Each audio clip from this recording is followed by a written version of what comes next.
Sounds like they have a lot to work with to start. First of all, as the weekend began, they executed a search warrant on the family home in Washington County, Utah. It's about 3 or 4 hours from the site of the shooting. The governor, though, says multiple people are talking here, including the roommate of the suspect, who he describes as incredibly cooperative. The roommate, he says, had no idea this was happening, and he also says the roommate may have been in a romantic relationship with Tyler Robinson, may have been gender transitioning, but the governor says there's no indication or no idea yet if that's at all relevant to this case. As for Robinson, he's in the Utah County Jail, the one where Utah Valley University is. He's in a special watch area. He's inmate 460956. A special watch means they're ensuring he's not harmed or can do any self-harm. Doesn't mean there's a mental health issue, Major, but the severity of the crime commonly in correctional facilities across the country puts you in a special watch.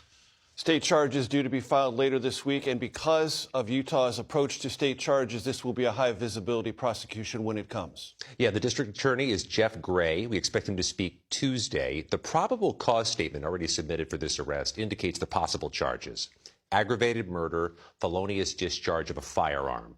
Those are possible come Tuesday in Utah County Court. Whether the feds get involved, whole different issue. There may not be a foothold for federal charges here for the U.S. Department of Justice unless they see something in the firearms or in the motives here that makes it federal. Though we saw in Charlotte last week, they brought federal charges in the alleged murder of a Ukrainian refugee.